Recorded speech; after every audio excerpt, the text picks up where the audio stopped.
Well, this is Jack, the Rambling Raconteur, and happy Valentine's Day to anybody who's celebrating it or not celebrating it or could care less. It's the anniversary of the state of Arizona becoming a state in the United States, and that's where I live, so I've always celebrated that too.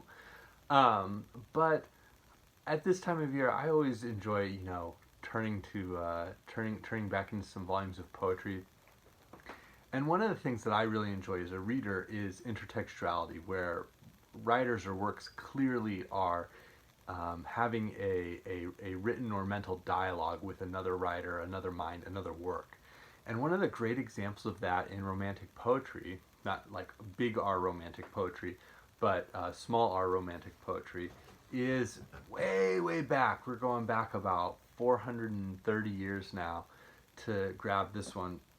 And it starts with a not quite 30-year-old Christopher Marlowe writing The Passionate Shepherd to His Love, which is not very long, so I'm just going to read it real quickly.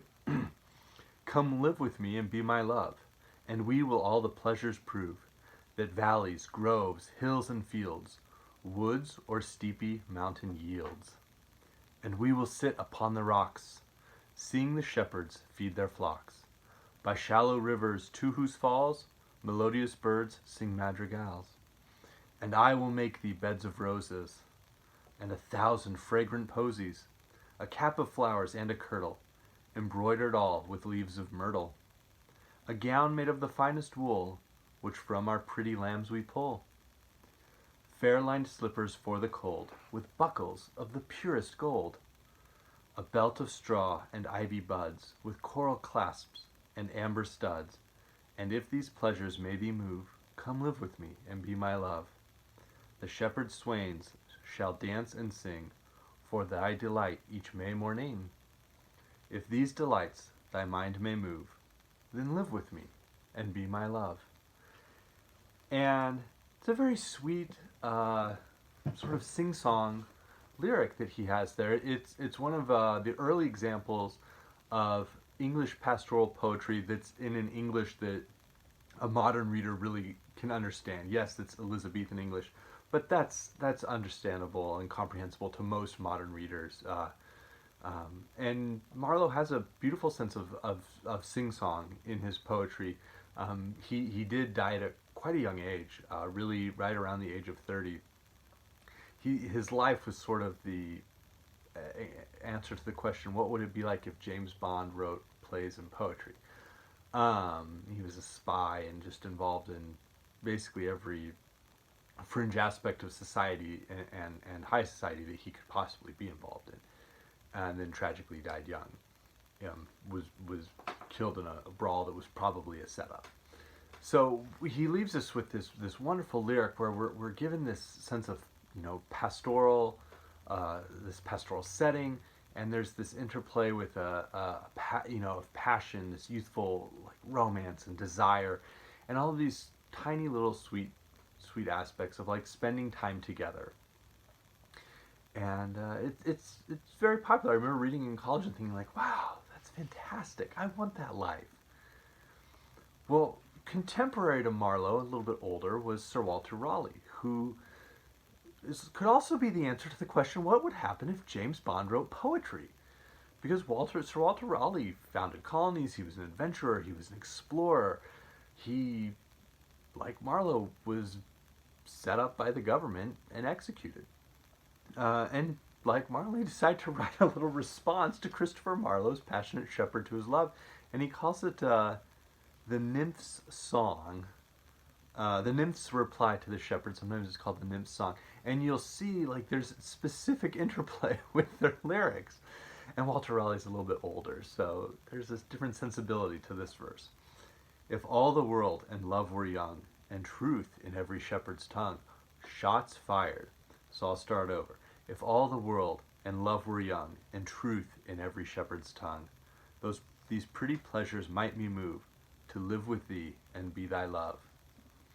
Time drives the flocks from field to fold, when rivers rage and rocks grow cold.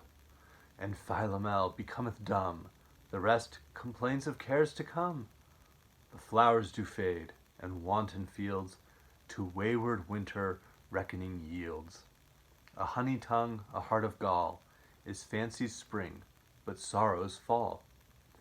Thy gowns, thy shoes, thy beds of roses, thy cap, thy kirtle, and thy posies, soon break, soon wither, soon forgotten, in folly ripe, in reason rotten. Thy belt of straw and ivy buds, thy coral clasps and amber studs, all these in me no means can move, to come to thee and be thy love. But could youth last, and love still breed, had joys no date, nor age no need, then these delights my mind might move, to live with thee and be thy love. And that's astonishing, because it seems like Walter Raleigh, throughout almost the entire poem, it seems like Walter Raleigh is just attacking Marlowe left and right. I mean, Marlowe died in a brawl. Raleigh, was an adventurer. These were men of not just in verse, but of action in their lives. And it seems like Sir Walter Raleigh is just going straight at Marlowe's poem and is ready to just tear it to shreds.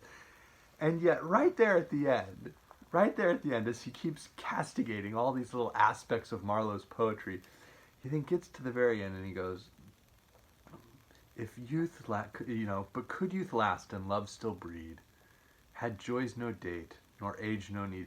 And there's this qualifier of, you know what, I've just torn into this guy, but, if there was some way to make it work, gosh, I sure would like to.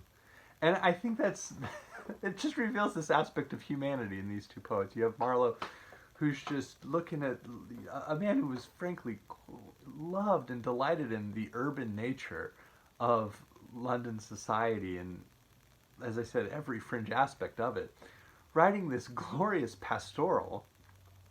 And then, I don't want to say cranky Walter Raleigh, but certainly more experienced, more jaded Walter Raleigh, weighing in and saying, "I'm going to set you straight, pal," and then admitting at the very end, "But gosh, that sure would be nice." But we couldn't leave these two to their own devices, because our boy John Donne, half a century later, he decides to jump into the fray with the poem "The Baite." And let's see if he has read these two works. I think he has. "Come live with me and be my love." I think he has. "Come live with me and be my love, and we will some new pleasures prove, of golden sands and crystal brooks, with silken lines and silver hooks. There will the river whispering run, warmed by thy eyes more than the sun. And there the enamored fish will stay, begging themselves they may betray. When thou wilt swim in that live bath, each fish, which every channel hath, will amorously to thee swim, gladder to catch thee than thou him. If thou to be so seen be'st loath, by sun or moon thou darkenest both. And if myself have leave to see, I need not their light, having thee. Let others freeze with angling reeds, and cut their legs with shells and weeds, or treacherously poor fish beset with strangling snare or windowy net. Let coarse bold hands from slimy nest the bedded fish in banks outrest, or curious traders, sleeve silk flies, bewitch poor fish's wandering eyes. For thee, thou needst no such deceit, for thou thyself art thine own bait. That fish that is not catched thereby, alas, is wiser far than I. And I think that just goes to show why I love John Donne. He's one of my favorite poets. That's from the Songs and Sonnets. Glorious little love poem.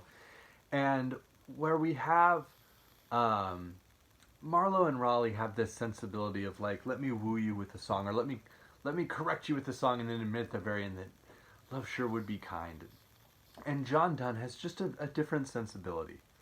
I don't want to say it's a more mature sensibility. That would seem especially ridiculous compared to Sir Walter Raleigh and everything that his life had entailed when he wrote the Nymph's Reply to the Shepherd. But John Donne just has this sense of time and place, and he expands Marlowe's pastoral into something that's so much more specific. This sense of people fishing, but also this idea that a fish wanting to be hooked by this by this other person that Donne has fallen in love with.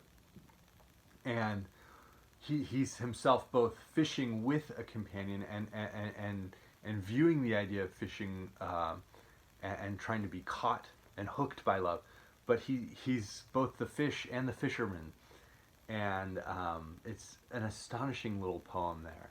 The idea of the sun and moon and a person's love and the warmth of that person's personality and life being greater than the sun's warmth, and yet saying that, you know, if you don't want to be seen by the sun or moon, there's a beauty to your life that is such that the sun and moon become as nothing. And, you know, a fish may not want to be hooked. Someone may not want to spend time with you, but that person, you know, might be wiser than me because I'm going to spend time with you, and I desire that. And so I love that little poem by John Donne, and I don't think he gets quite enough credit the way that Marlowe and his Mighty Lying do. So, again, if you're celebrating Valentine's Day, happy Valentine's Day, but if not, then make that Nymph's reply to the shepherd. And if your sensibility desires, go take the bait and throw it out, or, you know what, grab the bait and enjoy life. So, thank you, everyone.